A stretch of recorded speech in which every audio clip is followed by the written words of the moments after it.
Halo, ketemu lagi dengan saya Yudis. Hari ini kita akan membahas materi berkaitan sama entity relationship diagram. Apa sih itu entity relationship diagram? Ada yang tahu nggak kira-kira? Terus apa hubungannya sama materi-materi sebelumnya? Nah, jadi gini, materi sebelumnya kita sudah eh, belajar berkaitan sama eh, objektivitas atau tujuan dibuatnya basis data, ya kan? Nah, terus kita juga udah belajar mengenai sistem basis data.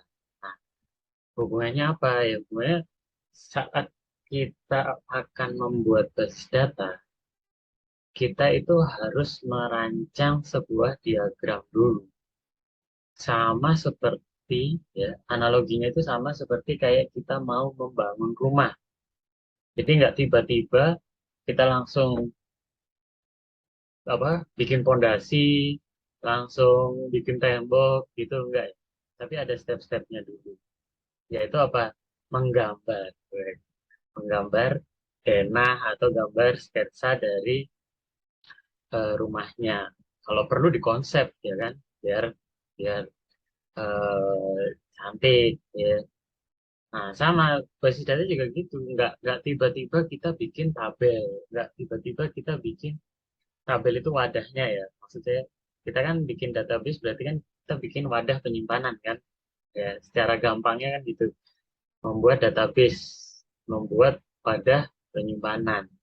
Nah, kita gambarkan dulu wadah-wadahnya yang apa saja yang perlu kita eh, deskripsikan, apa saja yang perlu kita tampilkan.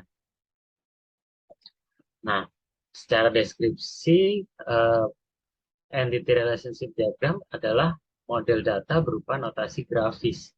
Grafis itu kan gambar dalam pemodelan data konsep yang menggambarkan hubungan antara penyimpanan. Kenapa?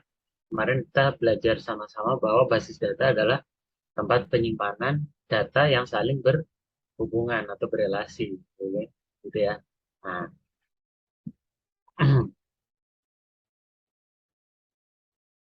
ada beberapa tahapan dalam pembuatan diagram. Dalam pembuatan diagram di sini kita awalnya mengidentifikasi dan menetapkan seluruh himpunan entitas yang terlibat. Nah, apa sih entitas itu? Pasti pada bertanya kan? Apa sih entitas itu? Oke, nanti kita bahas. Lanjut, menentukan atribut dan atribut key dari masing-masing entitas. Apalagi nih atribut key. Entitas saja belum tahu, ditambah lagi atribut sama atribut key. Lalu ada mengidentifikasi dan menetapkan seluruh himpunan relasi beserta foreign key-nya. Nah, kalau secara bahasa ya relasi ya, apa hubungan kan. Ya, sama barusan kita singgung bahwa membuat wadah penyimpanan data yang saling berhubungan. Ya, ini direlasikan. Ya, wis, paham berarti ya. Menentukan derajat kardinalitas. Opo maneh kardinalitas sih untuk setiap himpunan relasi. Dan yang terakhir adalah melengkapi himpunan entitas dan himpunan relasi dengan atribut deskriptif atau non-key. Ya, entitas itu, ya pada penasaran ya pasti ya. Entitas itu objek yang di dalamnya berisi rekaman dan data. Berisi apa? Rekaman data. Jadi saat kita menentukan entitas apa saja yang mau kita buat, ya kita harus tahu dulu data apa saja yang akan kita rekam. Itu yang kuncinya di situ. Kita harus tahu dulu data apa saja yang mau kita rekam.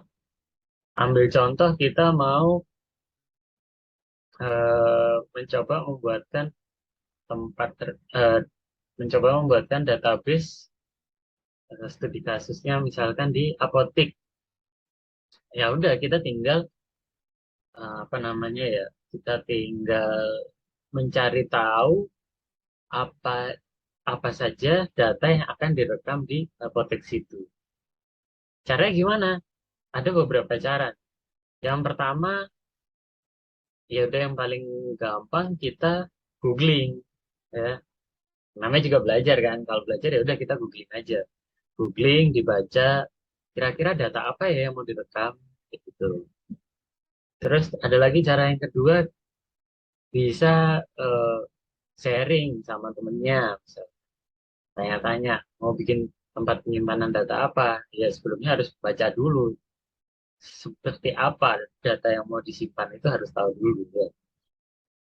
Yang terakhir kita bisa pakai studi studi kasus. Studi kasus maksudnya gimana? Ya kita tanya langsung ke tempat, ya misalkan ke apa tadi kita mau studi kasusnya mau ke apotek, ya udah kita tanya ke orang apotek kira-kira data apa sih yang biasanya direkam di sini, gitu. Itu ada itu beberapa cara tadi ya untuk mengetahui entitas atau wadah apa saja yang mau kita siapkan, seperti itu.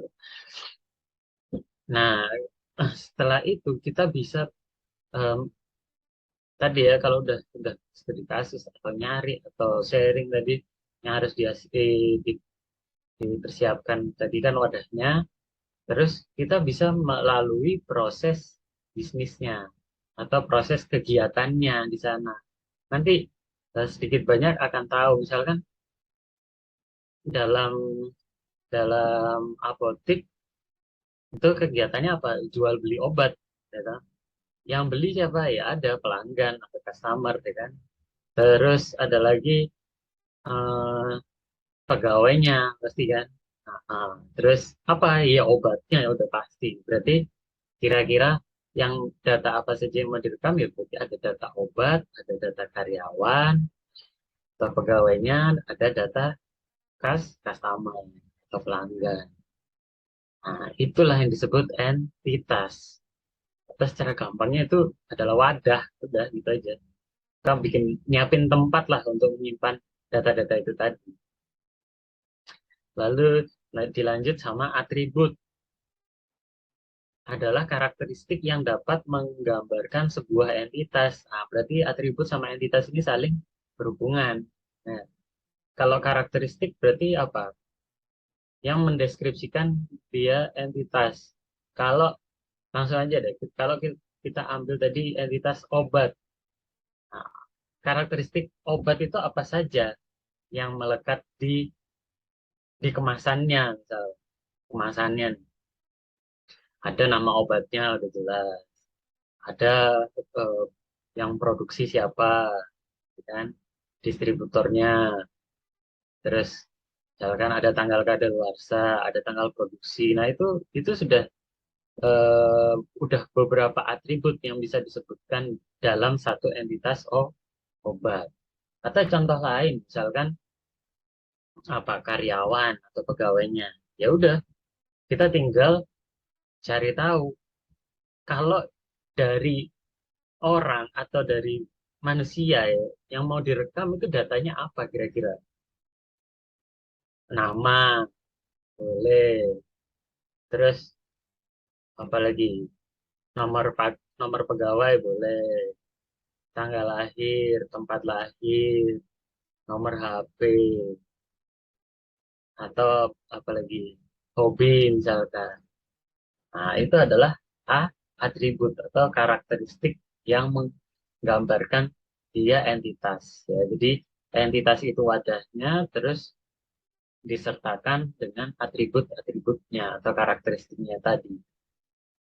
Nah, sebelum kita lanjut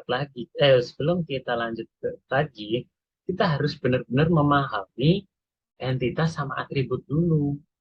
Maksudnya gimana? Maksudnya gini, nanti dari kan kalau tadi sempat disinggung kalau mau membangun rumah harus menggambar denahnya dulu ya kan. Nah, sekarang denah rumahnya udah jadi nih. Terus apa lagi langkahnya?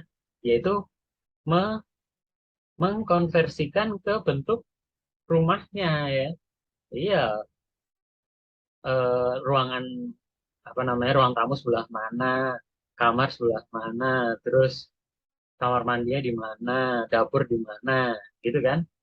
Ya udah, berarti kalau kalau kita ke entity relationship diagram atau ke rancangan database-nya, gambarnya, berarti dikonversi ke dalam bentuk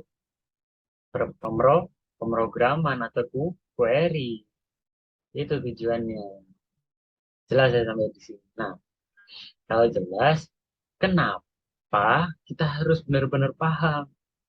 Karena nanti dalam rancangan gambar tadi disebutkan bahwa wadahnya itu entitas, terus karakteristiknya itu disebut atribut, itu akan dikonversi menjadi tabel dan kolom. Nah, ini seringkali nih kita bingung ya. Ya wajar lah kalau bingung, namanya juga belajar. Tapi eh, kalau misalkan kita benar-benar paham, ya insya Allah kita nggak akan kesulitan lah untuk mengkonversi. Jadi kalau query nanti kalau kita membuat tabel, membuat database, itu akan mengkonversi dari si gambar itu tadi. Gitu. Jadi dari entitas nih, entitas kan wadahnya. Nah, nanti dikonversi ke dalam bentuk tabel dalam query. Tabel ini wadah juga. Nah, di dalam tabel pasti kan berisi beberapa kolom kan. Nah, dari beberapa kolom itu di, apa didapatkan dari apa? Dari si atribut. Gitu. Jelas ya? Entitas itu wadahnya atau tabelnya, nanti atribut itu kolom-kolomnya. Maksudnya kolomnya gimana ya? Kalau kolomnya ya seperti tadi, ada nomor obat, ada kode obat, ada nama obat, ada tanggal kadaluarsa, tanggal produksi, tadi kan. Terus stoknya berapa, misalkan. Nah, itu yang masuk di dalam kolom-kolom.